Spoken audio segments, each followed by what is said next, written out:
Hey guys, so I brought this kind of video a couple of weeks ago for the first time where basically I want to start giving more regular updates to all the decks that are topping various regionals in the TCG and just provide some general trends as well. So definitely, before we continue, definitely a huge shout out to Ren from YGProDeck.com as well as Ivan for maintaining those spreadsheets with all the topping decks. Really could not have done this video without their support.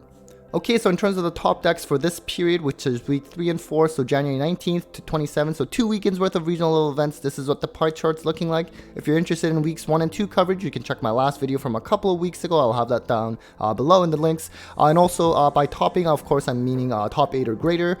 So we have Rescue Ace at number 1, Kashir is still hanging in there as well, Manadium. Still doing well. Fire King this time around was a little bit of a letdown in terms of pie chart representation, but at the very least, you know, this is probably like a one-off thing because obviously this deck is going to be, it's still really good, but it's going to be even better post Phantom Nightmare with, you know, Poplar as well as Promethean Princess coming out.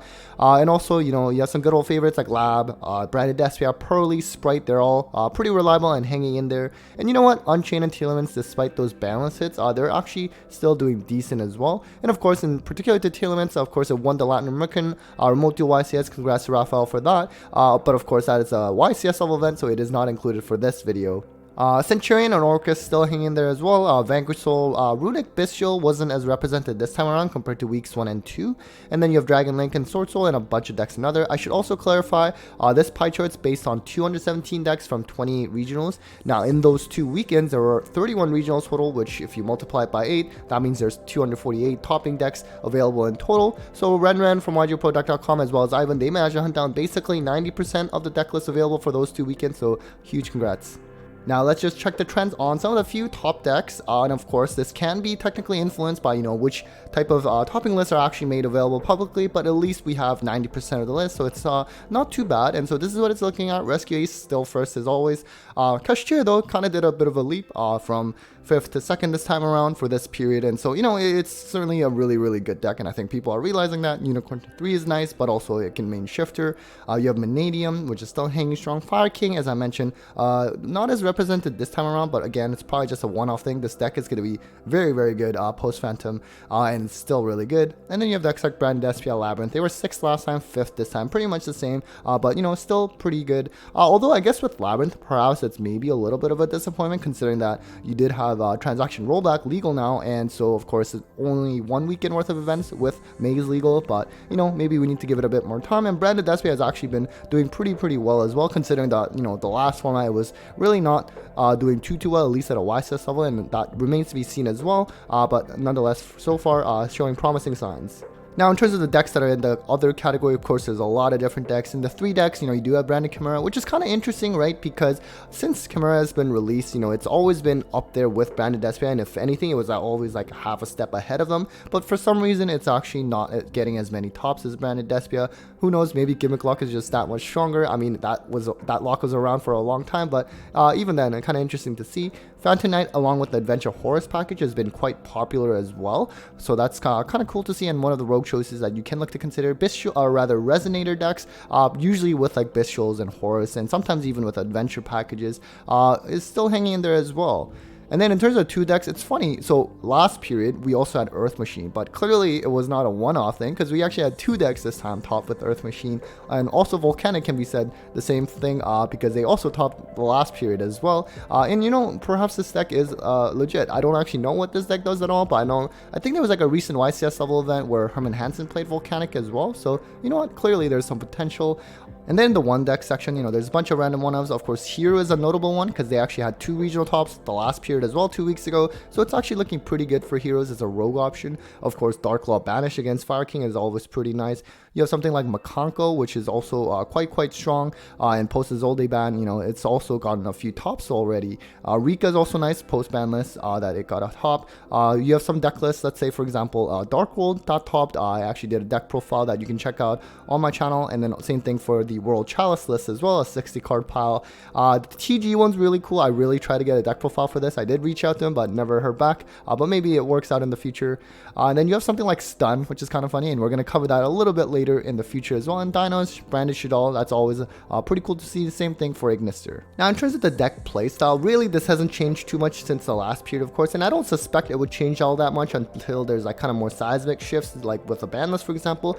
But you know, in the old days when I used to do like meta-analysis of the top rank dueling book players, at least the way that I like to do them, you know, you used to have a lot more combo decks as like the best strategy, tier 1 strategy, but nowadays it's been more mid-range focused.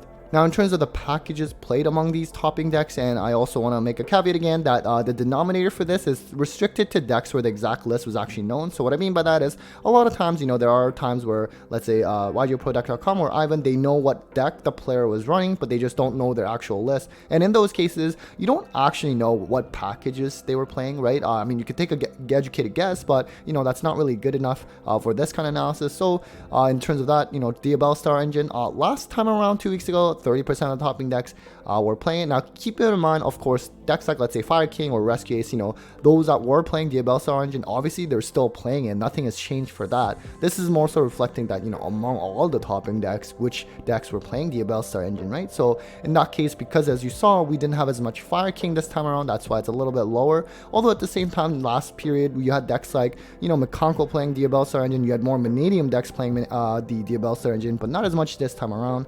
As for the horror stuff, it's still quite popular, really strong. And then in terms of like Runic, there weren't as many Runic decks at top this time. You know, it's still a good engine. I don't know why it still didn't get hit on the ban list, but at least this time around, it was a bit of a decline, but who knows, let's just give it a bit more time. Same thing can be said a little bit with the Bestial engine as well. Still, again, quite strong, but I guess when you have some really strong fire decks like Rescue Ace, Fire Kings, you know, Bestials, not really the best, but I'm sure it's still going to be around. Now, in terms of the overall deck cost, I'm not going to cover deck-specific costs for this time around. That's going to be just part of a separate video. But in terms of the range, the cheapest deck that top was actually Sword Soul. This is something that I've actually mentioned a lot in my tier list videos. Sword Soul is really cheap to play at a competitive level, especially because they don't need something like SP, because they're usually like locked to Worms or Synchro or whatever. Average price is around $580 USD. It was around 600 last time around. That's going to keep going up and down, of course. And then once again, Volcanic is the most expensive topping deck. This was the same thing 2 weeks ago as well. I think it's more so because they typically play a larger list, but on top of that, you know, they play a lot of like the expensive engines like Wanted and, you know, Horus and stuff. So lastly, just to highlight a few topping deck lists that I thought were kind of interesting. Of course, there's so many interesting decks, but I can't cover all of them. The first one, let's just cover that Sword Soul list I was talking about in terms of being very budget. As you can see here, you know, you look at the side deck, that's just worth pennies. The extra deck, again, you don't need expensive stuff like, you know, SP, Chaos Angel, or Typhon even. Really simple and pretty cheap, and you can check the deck profile on Team Main Phase. Now, on the complete opposite end of the spectrum, you do have Volcanic, which of course is very expensive. And as you can see, you see things like, you know, Horus engine, you see the Wanted engine, but then on top of that, you also see Bonfires, which are of course quite expensive right now, and sadly maybe won't decrease in terms of price, at least not drastically anytime soon, just because of course, you know, Phantom Nightmares around the corner, you have Poplar, you have Princess coming out, and there's going to be a lot of hype around that. But other than that, and you know, of course, double SP doesn't help the price either, so really expensive, but kind of cool to see as well. And then you have something like a Zodiac list, which of course is kind of a blast to the past. And another, no, not the cheapest deck, of course you have like the horror stuff in here, and like bunch of thrusts as well. So I did actually do this deck profile with Hassan on my own channel, which you can check out. It's like a half-an-hour deck profile. He goes in really long depth about a lot of the interactions with some of these cards in the current meta, which is really fascinating. I highly encourage you to check it out if you are interested in this kind of rogue strategy. I think it's really cool that you know, Zodiac is once again topping an event. You know, of course it hasn't really been meta relevant since like Zodiac Eldritch days a few years ago, but again, pretty cool to see some old decks shine. And finally, we also have stun decks, which, you know, I thought was just funny, so I wanted to include it. So, of course, stun decks typically are not very expensive to play. And I did mention earlier about Sword Soul being, you know, kind of a nice entry for, like, newer players going into competitive play. But technically, you know, stun decks are, like, the easiest to learn. There's not too many interactions, really, at least for your own deck that you have to know. So, it's, you know, if you're looking to play Yu-Gi-Oh! For the first time, like, technically, this is an easy way to get into things. But just be aware that a lot of players will not be a fan of going up against you if you're playing a deck like this. But you can definitely go check this deck profile as well, and I'll have all the links down below.